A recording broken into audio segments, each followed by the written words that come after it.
You wake up already exhausted. You check your phone before your feet even hit the floor. By 10 a.m., you've answered 40 emails and accomplished nothing that actually matters. Sound familiar? Here's the strange part.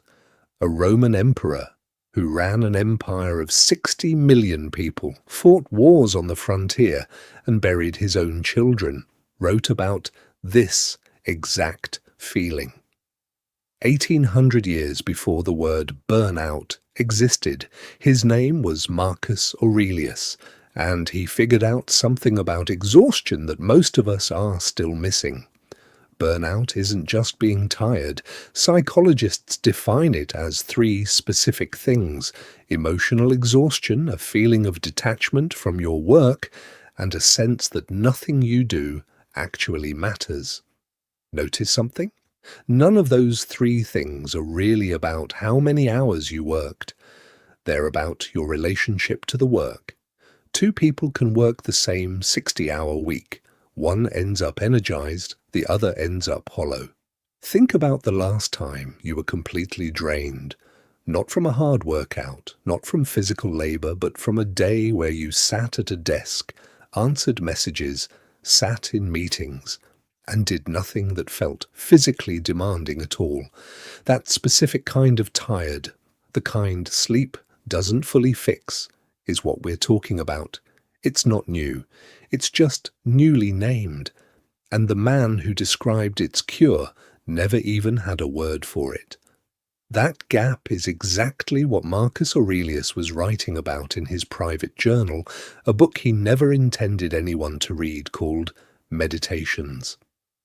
Before we go further, let's address the obvious objection. Ancient Guy says work less, be zen. We've all seen that content, and it's usually shallow. This isn't that.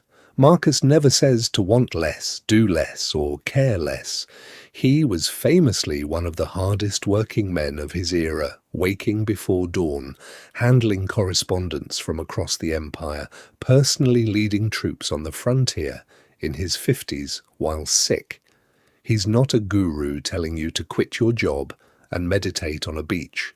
What he's offering is more specific than that, and more useful. Stick with me. Quick context, because it matters for everything that follows. Marcus Aurelius wasn't a monk in a quiet monastery, and he wasn't born into an easy version of power either. He became Emperor of Rome in 161 AD, and almost immediately, his reign became a stress test no modern executive would survive. A war on the eastern frontier broke out within his first year. Soldiers returning from that war brought back a plague. Historians now think it was smallpox that killed an estimated 5 million people across the empire, including, likely, people close to him. While managing a pandemic and a war, he also faced a flood of the Tiber River that destroyed food stores in Rome, and later a full military rebellion from one of his own generals. And underneath all of that, the personal weight. Marcus and his wife had at least 13 children. Only a handful survived to adulthood. He buried child after child while running an empire, and kept writing.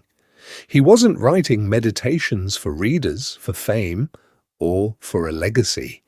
It's believed he wrote it largely during military campaigns, often at night in a tent, exhausted, just trying to talk himself through the next day. It was never meant to be published. We only have it because it survived by accident. If anyone had a legitimate excuse to burn out, it was him. Instead, he built a private operating system for his own mind. Those notes became one of the most read self-help books in history, nearly 2,000 years before self-help was a genre with a section in the bookstore. Here's the idea that matters most. Marcus separated the world into two categories: things in your control and things outside it. Your effort, in your control. Other people's reactions, not in your control. Your own choices, in your control. The outcome of those choices, not in your control. Modern burnout happens when we blur that line. You're not just tired from doing the work, you're tired from carrying things you were never responsible for: a boss's mood, a client's opinion, whether the project gets recognized, whether people notice. Marcus wrote to himself constantly, focus on the effort, release the outcome. Not because outcomes don't matter, but because gripping on to what you can't control is where exhaustion actually comes from. Here's a concrete way to see it. Imagine two employees give the exact same presentation. It gets rejected by leadership for reasons that have nothing to do with quality: budget cuts, office politics, timing. Employee A spends the next week replaying it, wondering what they did wrong, checking if people are talking about them. Employee B does a short debrief, notes what they'd improve, and moves to the next task. Same event, same effort, wildly different cost. Employee A isn't more hard-working than Employee B. They're just spending energy on the 90% of the outcome that was never under their control in the first place. That's the exact leak Marcus identified. Burnout often isn't a workload problem, it's an energy allocation problem. There's a specific mental exercise Marcus returns to again and again in his journal. Modern scholars often call it the view from above. He would imagine zooming out above the city, above the empire, above the entire earth, watching armies march, people celebrate, people grieve, all of it shrinking into specks. It sounds bleak on the surface, but the purpose isn't to feel insignificant. It's to break the tunnel vision that makes today's crisis feel like the entire world. The client email that feels like an emergency at 9 a.m. rarely survives contact with that kind of perspective. This is close to something therapists now call cognitive defusion, creating distance between yourself and a thought so it stops controlling you. Marcus was doing it with nothing but discipline and a blank page, centuries before it had a clinical name. There's a specific passage, one of the most quoted lines from the book, where Marcus writes to himself before getting out of bed. He reminds himself that today he'll meet people who are ungrateful, arrogant, dishonest, and instead of dreading it, he decides in advance, none of that will disturb him, because he understands it's simply the nature of people, and his job is only to do his own part well. That's not positivity. That's preparation. He's not hoping the day goes well, and he's deciding before it starts what he will and won't let get to him. Compare that to how most of us start our day: reactive, phone first, inbox first, letting the world set our mood before we've set it ourselves. There's real research behind why this matters. Studies on burnout consistently point to one factor as the strongest predictor of resilience: a person's sense of control over their day, not the number of hours worked. People who feel like they're reacting to their day burn out faster than people who feel like they're directing it, even at identical workloads. Marcus's morning ritual is, in effect, a control-reclaiming exercise. He's not predicting a good day. He's deciding before anything happens which parts of the day belong to him and which don't. There's one more piece of the puzzle, and it's maybe the most quoted line from the entire book. Marcus writes that the mind adapts and converts obstacles into fuel for itself, that what stands in the way of an action becomes the action itself, that the impediment to action advances action. Translated into plain English, the obstacle isn't separate from the work, it is the work. A slow internet connection during a client call, an uncooperative co-worker, a project that gets scrapped halfway through, these aren't interruptions to your job. In a very real sense, dealing with them well is the job. This reframe matters for burnout specifically because so much of our exhaustion comes from a hidden belief. This obstacle shouldn't be happening, and once it's gone, real progress can resume.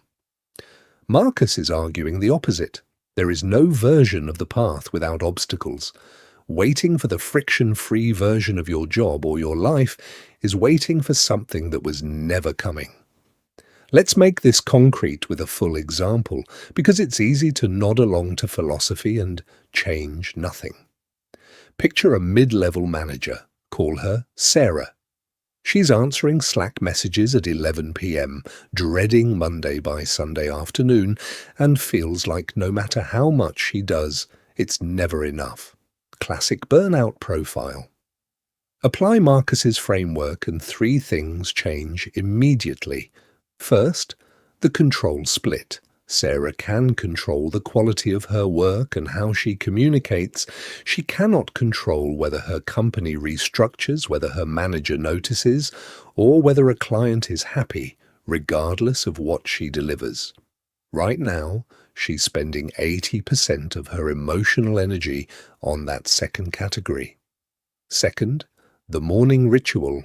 Instead of opening Slack first thing and letting other people's demands set her mental state, she spends 5 minutes deciding what she will and won't let derail her that day. Third, the obstacle reframe. The difficult co-worker she's been dreading isn't a deviation from her job. Managing that relationship well is part of the job she's paid to do. Once it stops being an interruption and becomes the actual task, the resentment underneath the exhaustion starts to drop. None of this makes Sarah's job easier. The workload is identical, but the cost of doing it drops significantly because she's no longer paying interest on things that were never hers to carry. One more thing worth addressing directly, because it's the most common misreading of Stoicism. This is not about suppressing emotion or pretending you're fine when you're not. Marcus wasn't emotionless. His journal is full of frustration, grief, and self-criticism. He wrote to process those feelings, not to bury them. The goal was never feel nothing. The goal was, don't let your peace depend on things outside your control. Those are very different things, and confusing them is exactly why some people try Stoicism, feel worse, and give up on it. If you're dealing with genuine burnout or mental health struggles, philosophy is a tool, not a replacement for rest, support, or professional help when you need it. So here's the practical version of everything Marcus wrote to himself, translated for your Monday morning. Before you open your phone, ask one question. What is actually mine to control today? Do that part fully. Let the rest go. Not because it doesn't matter, but because holding on to it doesn't make you more effective. It just makes you more tired. When the day throws an obstacle at you, don't treat it as a delay to the real work. Treat it as the work itself. And once a day, zoom out. Take the view from above. Let today's crisis shrink back down to its actual size. Marcus ruled an empire, survived a pandemic, and buried his own children, and he still found a way to not let the world hollow him out. Whatever's on your plate today is probably survivable too. If this resonated, subscribe. Every week I break down how 1,800-year-old Stoic wisdom applies directly to modern life. No fluff, no vague quotes without context. Comment below. What's one thing you're carrying today that isn't actually yours to carry? I'll respond to as many as I can.